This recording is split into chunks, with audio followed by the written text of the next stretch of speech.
welcome back to my channel. It's me, Lord Crumps, and I just want to say hello to all the people who've joined the Crumpet family.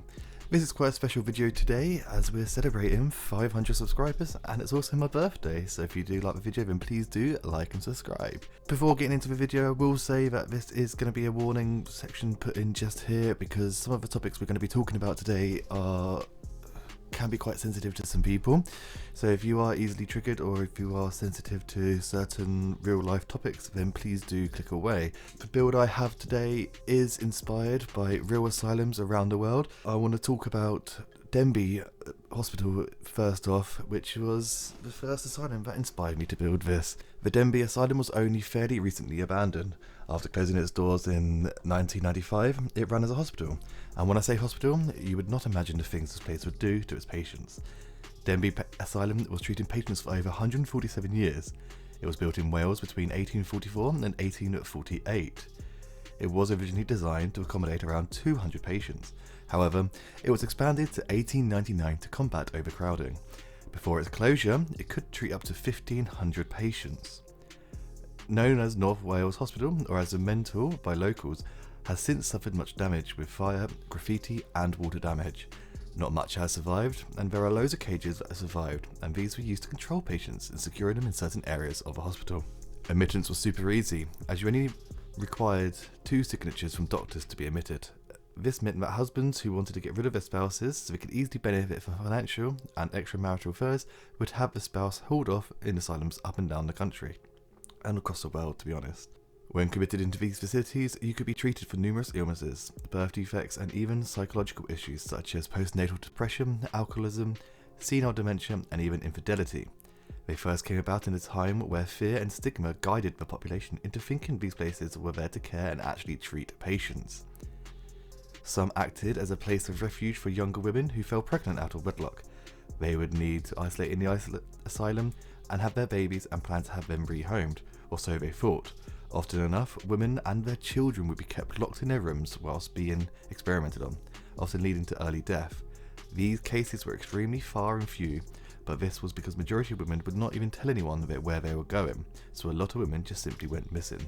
Since then, practically all treatments have been discarded and branded as unsafe, punished if those practices are carried out today, and if some were classed as inhumane, breaching human rights. Most treatments came from a Victorian era, and one such procedure would be lobotomies. It was introduced in 1942 at Denbigh, and within 2 years 24 patients had been operated on as they failed to respond to other treatments. Lobotomies were the last resort treatment in majority of asylums around the world. They were also phased out in the 70s as antipsychotic medication was used more. A year before lobotomies, electric shock was introduced in Denbigh in 1941. It was performed by the local general practitioner or surgeon, with one patient known to have died during this treatment. Other treatments that were speculated to have gone ahead were for epileptics. They were put on a vegetarian diet in 1916. This was one of the lesser treatments. However, the living conditions were so mortifying. Personal and physical restraints were placed on patients to stop the majority of behaviour. They were forced to wear them all day, and even when they slept. It was used to try and control antisocial behaviour, sexual behaviour, and to mainly stop them from causing themselves harm or others. Patients were needed to be kept alive for their families or government funding and grants to pay for the treatment. Without this funding, these places would just not exist. Therefore, all Victorian-style asylums are pretty much closed now, as they couldn't afford to keep affording the medical research and treatments. Weirdly enough, some patients were actually asked to be placed into restraints. I mentioned earlier about cages being used as barricades, trapping patients in areas of the rooms. Furniture was also speculated to be used, such as sofas, wardrobes, bookcases, and even beds propped up against walls. The food was of terrible quality, and clothes and bedding were kept to a minimum. Some patients would not even wear clothes, would be forced to sleep in just vests during cold winter's nights, and locked in a courtyard in just underwear, and sometimes even naked. It was not all bad though. Long-standing patients who were controllable would be given the opportunity to feed parrots. Yes, a lot of asylums had parrots to brighten up the common areas. Instead of painting the walls, they got parrots instead. That makes total sense. In Denbigh Asylum, following suit with other asylums, it would be self-sufficient. It had its own private water supply, electricity, heating and sewage systems, and a large agriculture estate. So let's move on to some stories about different asylums around the world. Willowbrook State School in Staten Island operated under truly terrible conditions. When Robert Kennedy toured the facility in the 60s, he was appalled by the zoo-like conditions. When Geraldo Rivera investigated the asylum, he discovered that patients were left to wander around covered in their own urine and feces. Some were sexually assaulted by staff, and it even housed the famous criminal Crosby, who killed children and buried them near the Willowbrook grounds. The institution was partly the inspiration for the American Horror Story, Asylum. The patients at Topeka State Hospital were frequently subjected to cruelties that were intended to cure their illnesses. Patients were reportedly abused and raped, and one newspaper reporter told us seen a patient who had been confined in leather straps so long the patient's skin was growing around the straps. In 1931, the state gave the asylum permission to castrate patients who were habitual criminals, idiots, epileptics, imbeciles, and insane. 54 castrations took place overall, and the hospital shut down in only 1997. The Trans Allegheny Lunatic Asylum was originally meant to house 250 patients, but by 1949 the population grew to 2,400. Patients were locked in cages, lobotomies performed with ice picks, and hundreds of patients were simply neglected. The Gonjiam Psychiatric Hospital in South Korea has been called one of the freakiest places in the world by CNN. According to local legend, patients began dying of mysterious deaths one after another, which forced the facility to shut down. Some believe the murderous owner of the place was to blame, and others suggest the doctors went insane, when in reality it was a sewage problem forced a closure, but the hospital was still believed to be haunted. Built in 1926, the Loire Asylum roomed nearly 700 patients and is said to be one of the most haunted spots in Norway. The hospital was notorious for conducting experiments on its patients, especially for testing new drugs that even the pharmaceutical industry was reluctant to try on humans. The asylum shut down in 1986, but beds, wheelchairs, tables and equipment are still lying around the abandoned buildings. In the early 50s and 60s, orphan children were falsely labelled as mentally retarded and were placed inside mental institutions such as St. Julian Hospital in Quebec. The Duplessis orphan scandal implied that Quebec's Prime Minister Maurice Duplessis conspired with the figures in the Roman Catholic Church to have orphans transferred to the facility in order to secure more federal funding. The children suffered physical and sexual abuse, and a large portion were experimented on. This hospital was demolished in 2012. The majority of people who were admitted to Willard Asylum for the chronically insane Ovid, New York, never left. The average stay was 30 years, and many died there, forgotten by the people who brought them there. In 1995, when the institute was closing, 4 unopened suitcases were discovered in the attic, and they were combined items that suggest that some of the patients were well-to-do and had previously led normal lives. In the 19th century, hysteria was a term for women who showed sexual desire and strong emotions. From 1870 and 1968, female patients were housed in Athens Lunatic Asylum in Ohio for similar issues, including menstrual derangements. Treatment for women included kicking, freezing, shocking, and even, you guessed it, lobotomizing. One patient, Margaret Schilling, tried to escape in hiding in the attic and ultimately died in there for starvation. At its highest capacity post-World War II, Pilgrim State Hospital housed 14,000 patients. The property had its own Long Island Railroad station, a post office and its own postmark, a power plant, agriculture and livestock farms, a cemetery, police and fire stations, a water tower. This was considered to be on the cutting edge of psychiatric medicine. Lobotomies were frequently performed here, as was electrocompulsive therapy. Countless patients suffered irreversible damage from their treatments. A 500 or more bedroom modern facility operates on the site, but most of the original buildings have been abandoned. Finally, London's Bethlem Royal Hospital is widely recognised as the worst lunatic asylums in the world.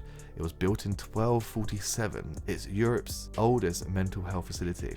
In 1675, problems arose when the facility was overflowing with patients, affected with everything from learning difficulties to schizophrenia. Many treatments were said to have been agonising, and some patients didn't even survive the treatments. Mass graves were found on the property, and one of the most controversial treatments was rotational therapy, the practice of spinning a patient in a chair repeatedly. Bethlem's nickname, Bedlam, has since become synonymous with its insanity. That's quite a lot of nasty and cruel scenarios.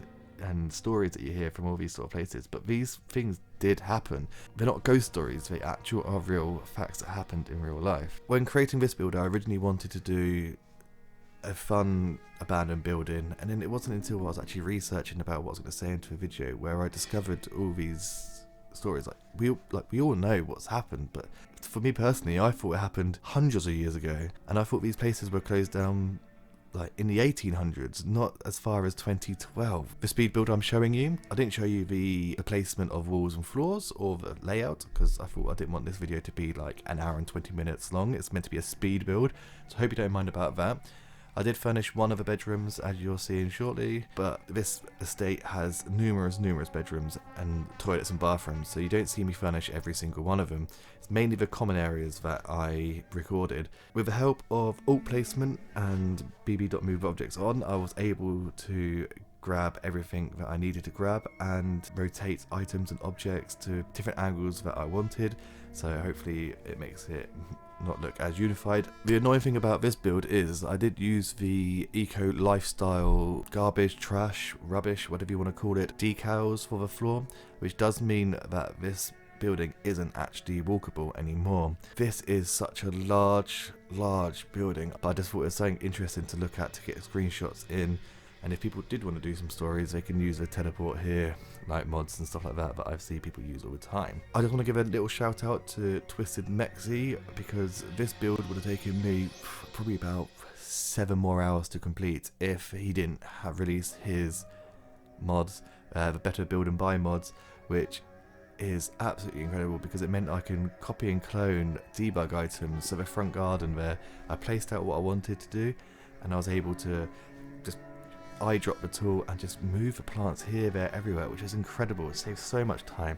And the same thing with the debug items with the medical equipment and the rubbish trash decals. I was able to just copy and paste them and very quickly place them around. So there's certain rooms within the build that I wanted to create, such as a medical ward. So this is where I thought that patients who were getting really ill, they would go to visit them. A lot of these asylums were actually originally estates that have been converted into asylums, so that's why I created some walls, and then I used spandrels as like a divider, as if they've knocked the walls down and opened the spaces up, and using furniture and stuff like that to block the doors off. I did use this place with the impression that it has no electricity, so I only placed candles for lights. However, in the medical ward section, there is the get to work treadmills. They didn't look too modern, so that's why I included them, because I was quite happy for them to be there because they could have been run on something else. In this building I have got rooms such as like a solitary confinement room. I've got a maternity ward where there's loads of beds, loads of bassinets as well for kids, and up in one of the attics there is actually a vampire bassinet with a rocking chair and nothing else. I thought this was quite cool to have an area just for its own, like vampire, baby storyline if you did want it to play in this estate.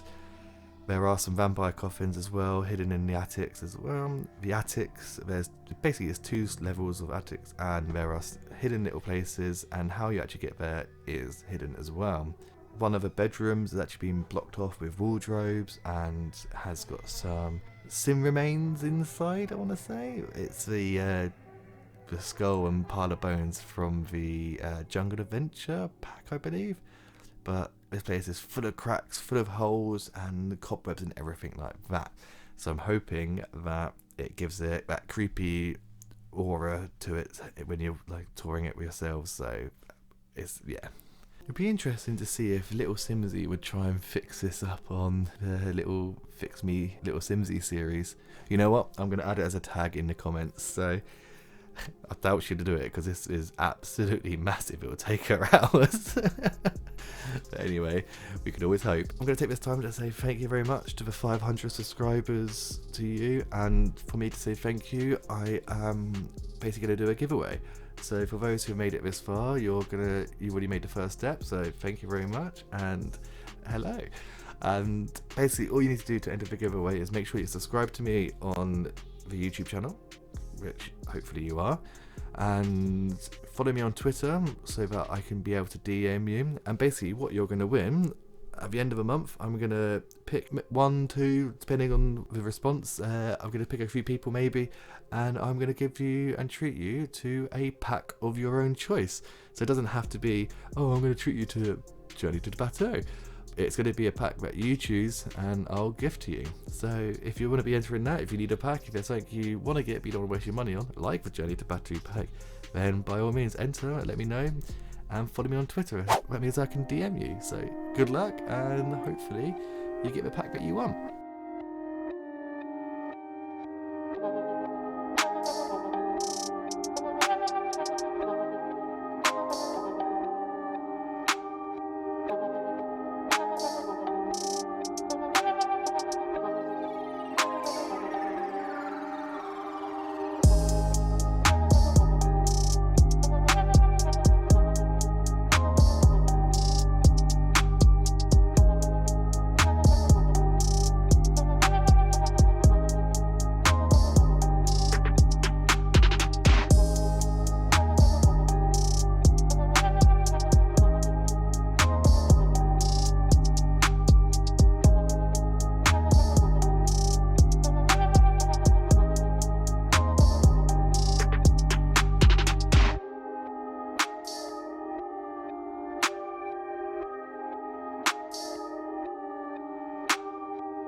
enjoyed the video today, and if you did, please make sure you do like and subscribe, and hopefully I can be able to give you some more inspired by real life buildings in the future. If there's any way you want me to build or anything like that, let me know in the comments, and I will see you soon.